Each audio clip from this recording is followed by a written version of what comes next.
On the road with the Western Ag Network in Orlando at the American Angus Association Annual Convention, brought to you by IMI Global and AngusLink.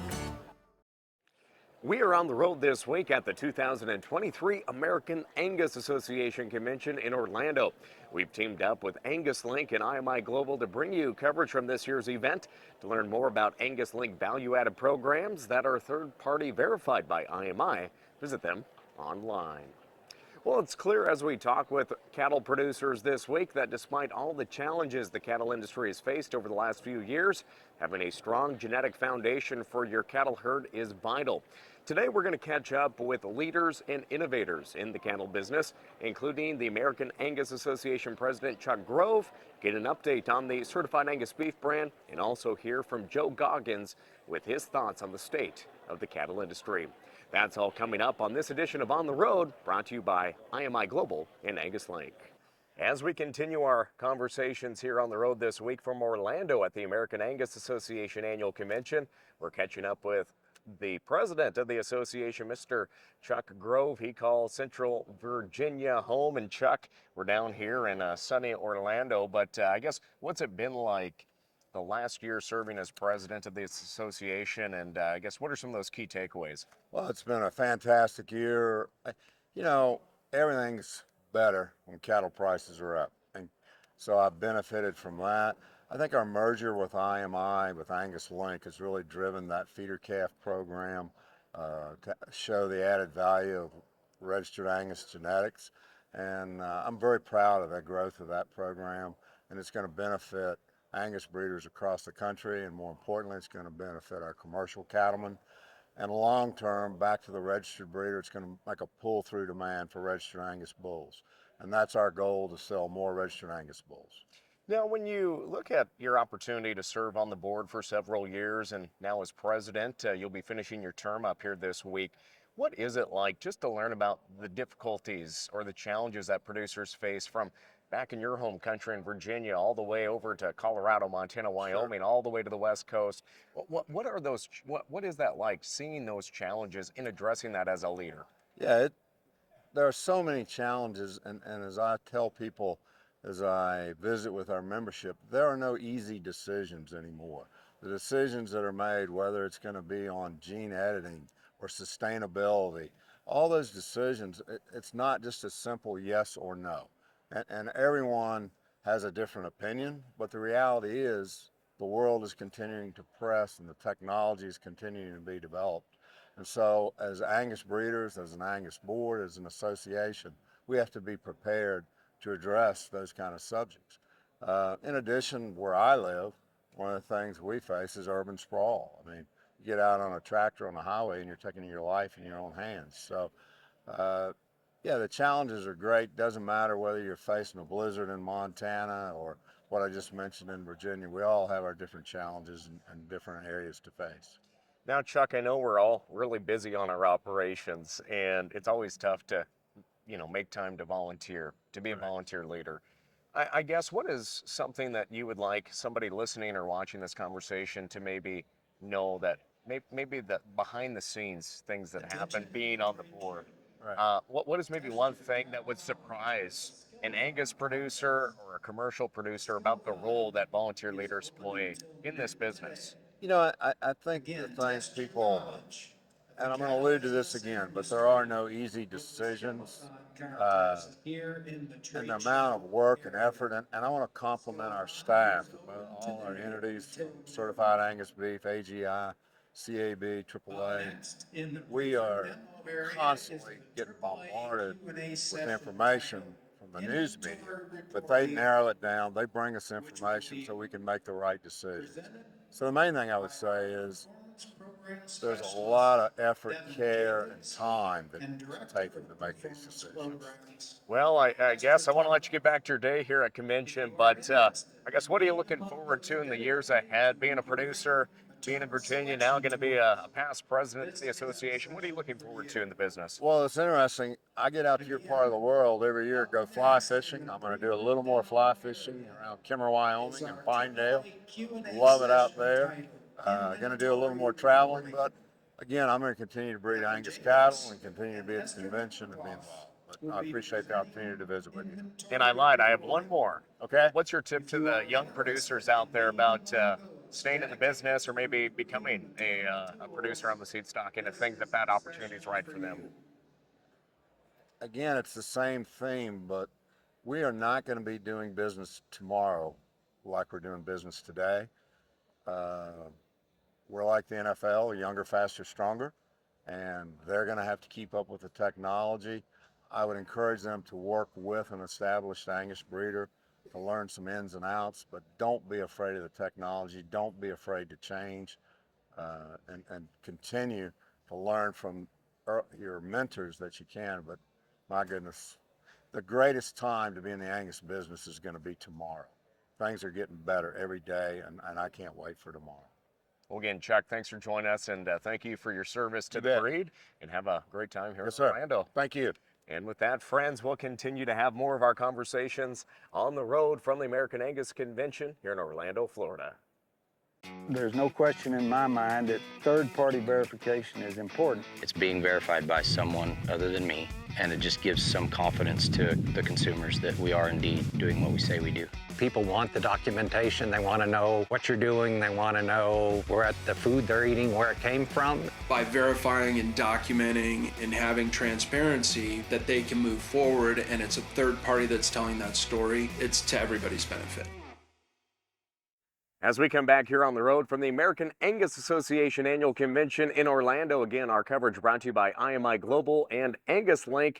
This week, we've learned more about the successes of the Certified Angus Beef brand. And joining us here today is President of the Certified Angus Beef brand, Mr. John Stika. And John, you helped kick off this year's convention at the general session. I guess, what's it like to gather here once again with producers and talk about a success in the livestock industry and on the beef end of things too?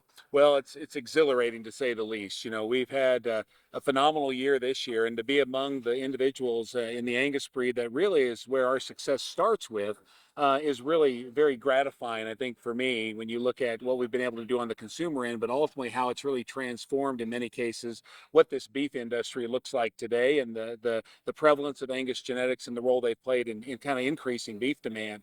And so it's everything you might think it is to stand up there and be able to share good news. And with that, John, we're looking at not just a few million pounds of beef selling under the CAB label, but over 1 billion pounds this year. That's pretty impressive.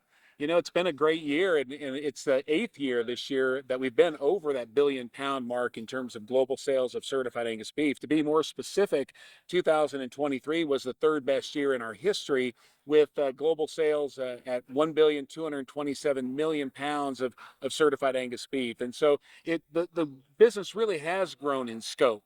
And it's really been fun to be a part of when you think about the reach that the brand has gotten today, both domestically, and we also sell into 50 different countries around the world. And you know, there's always headwinds, no matter what day of the week we're dealing with. But obviously, we are seeing issues with inflation, just with people's income worldwide.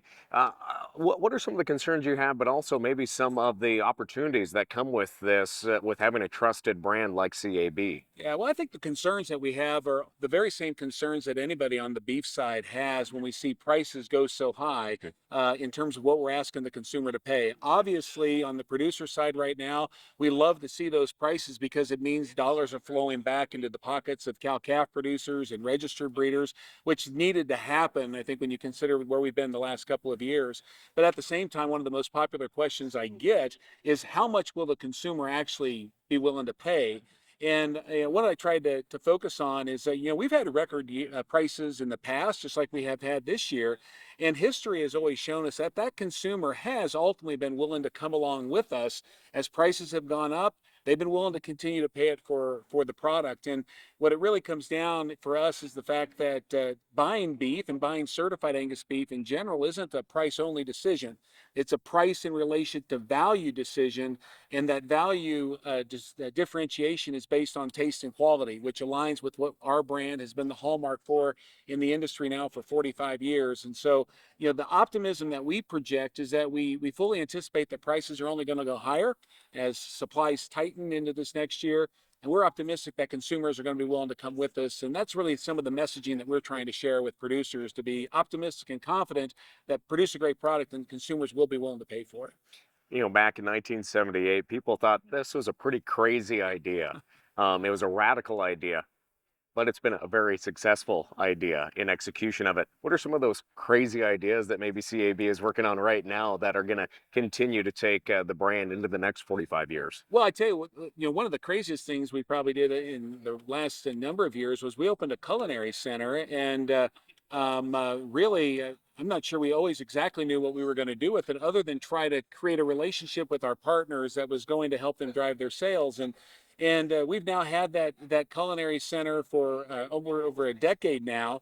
But I would tell you, it is becoming a well-oiled machine, and it is without a doubt one of the single highest return on investment innovations that we've implemented in quite some time. And every day it continues to add value as we explore opportunities to drive sales with our customers. We show them what great food, great beef dishes can look like, and how they can leverage that information to go pursue sales and drive their business. And so that's one of the bigger things that we're doing. And we know value-added products is going to be a big push for our industry moving forward. No one has any labor in meat departments and kitchens. And so we're putting a big push on innovation towards value-added products that are case-ready, fully cooked items that really begin to address some of the solutions there. And then, it may not be super innovative, but I tell you, the thing that is probably generating the biggest return today is, consumers are interested in what producers do. And I think that says a lot. And they're not interested in the sense that they want to tell us how to raise cattle. They're interested because they just want to know how we are able to produce these great products that we do, and they want to understand why we're in the business. Obviously, we're in the business to make money, but there's a deeper calling to being in the beef cattle business than there is just that. It's something that we're inherently passionate about, and that passion, when we communicate it to consumers, it drives sales.